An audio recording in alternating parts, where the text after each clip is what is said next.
Comment le Maroc vient faire pression au Parlement européen contre une résolution qui lui déplaît en plein scandale de corruption?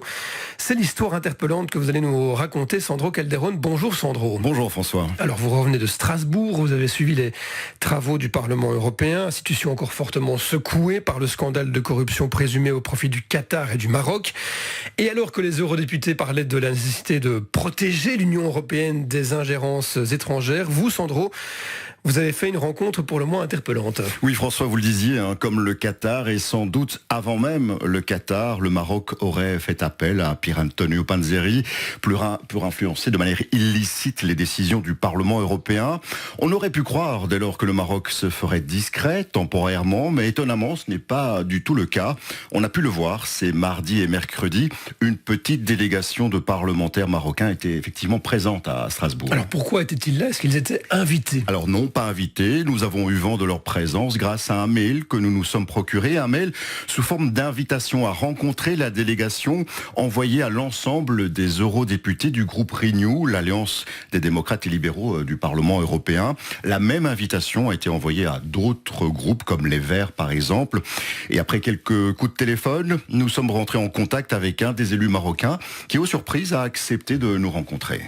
On est à Strasbourg dans le cadre des visites régulières que nous menons au Parlement européen et à la Commission à Bruxelles, où nous venons régulièrement, une fois par mois.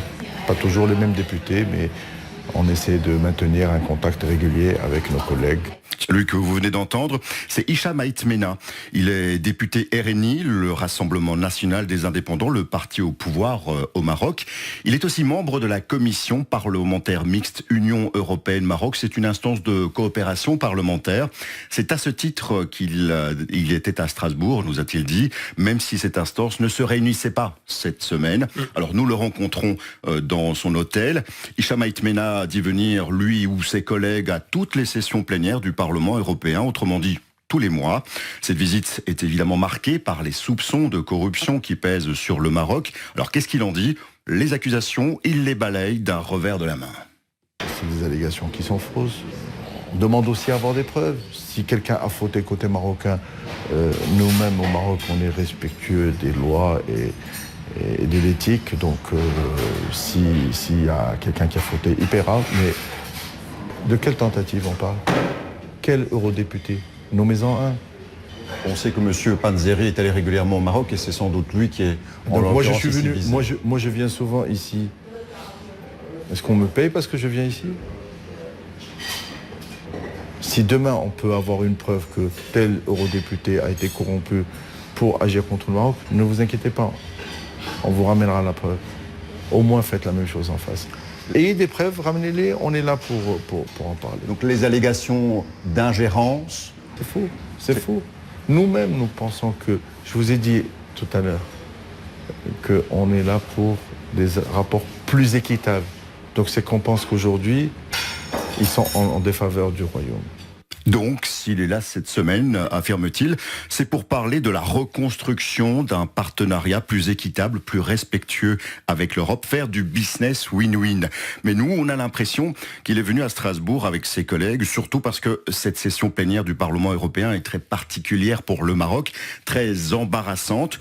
Pour la première fois depuis 25 ans, en effet, les eurodéputés vont voter aujourd'hui une résolution sur les droits de l'homme au Maroc, notamment sur le sort de plusieurs journalistes emprisonnés au Maroc, dont Omar Radi. Le Parlement européen devrait demander leur libération sans condition. Une demande qui passe mal chez Hicham Aït-Mena. C'est là où je vous ai parlé tout à l'heure de respect. Je pense que c'est un manque de respect de dire qu'ils doivent être libérés immédiatement, sans condition. Alors, à l'origine de cette résolution sur le Maroc, il y a le groupe de la gauche radicale au Parlement européen, la GUE, et d'un de ses élus, l'Espagnol Miguel Orbán. Lui est convaincu que la délégation marocaine est venue à Strasbourg pour empêcher le vote de la résolution ou pour affaiblir le texte. Pour lui, ce genre de visite est inhabituel et scandaleuse. Ce n'est pas normal. Ce n'est pas normal qu'ils viennent. C'est une asymétrie totale avec entre d'un côté les victimes et de l'autre les bourreaux de ceux qui les ont mis en prison. La famille d'Omar Hadi ne peut pas être ici pour défendre leur fils et l'innocence de leur fils. Mais par exemple, Amnesty International, qui a beaucoup travaillé sur le cas d'Omar Hadi, ne peut pas venir non plus. Il s'agit donc d'une asymétrie inacceptable qui ne se produit pas dans d'autres cas. Et tout cela au milieu d'une affaire de corruption, d'ingérence excessive, apparemment, prétendument, il faut toujours le dire, du Maroc au Parlement européen. Et pour Miguel Urban, si le Parlement européen n'a plus pris de résolution sur les droits de l'homme au Maroc depuis des années, c'est parce que le Maroc est l'enfant gâté, dit-il, de la politique étrangère de l'Europe, un partenaire stratégique important dans le Maghreb. Bon, mais est-ce que les parlementaires marocains ont le droit, comme ça, l'autorisation d'entrer dans l'enceinte du Parlement européen? Alors même si ça ne fait pas plaisir à Miguel Urban, oui, les parlementaires marocains ont parfaitement le droit d'entrer au sein du Parlement européen grâce à leur accréditation protocolaire. Et d'ailleurs, Hicham Aït-Mena s'en vend pour montrer qu'il est bien dans son droit.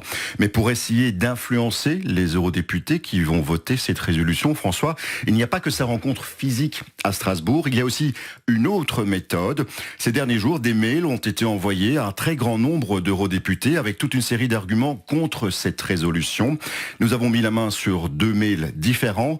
Alors, quand on les lit, qu'est-ce qu'on y voit? Eh bien, qu'ils concernent la résolution telle que proposée par le groupe Renew. L'expéditeur marocain fait des commentaires critiques, vous l'imaginez bien, sur ce texte.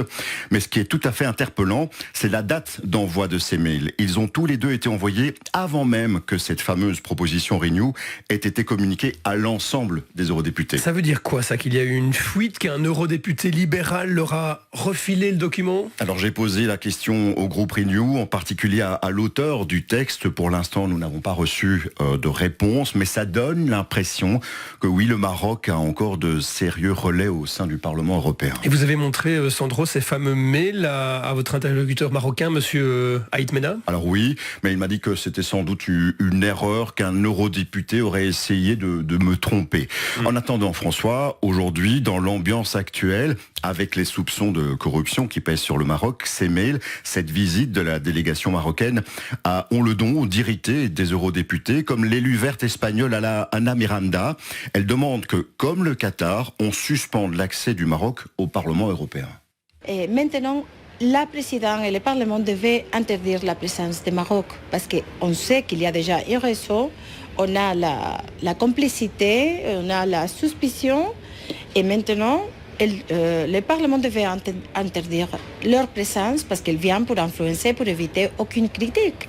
Voilà, le député marocain Hicham Aït-Mena assure quant à lui que sa présence visait seulement à donner des éclaircissements sur les droits de l'homme au Maroc, pas à influencer les eurodéputés. Alors que pèse l'influence marocaine au sein du Parlement européen? On pourra peut-être se faire une idée ce midi lors du vote de la résolution sur les droits de l'homme au Maroc. Une question, je le rappelle, qui n'avait plus été abordée depuis 25 ans dans l'hémicycle européen. Voilà, et votre enquête souligne à nouveau, s'il le fallait encore, la nuance et le fil ténu qu'il y a entre corruption et lobbying, entre pression et cadeaux offerts pour influencer les décisions. Merci beaucoup, Sandro Calderón.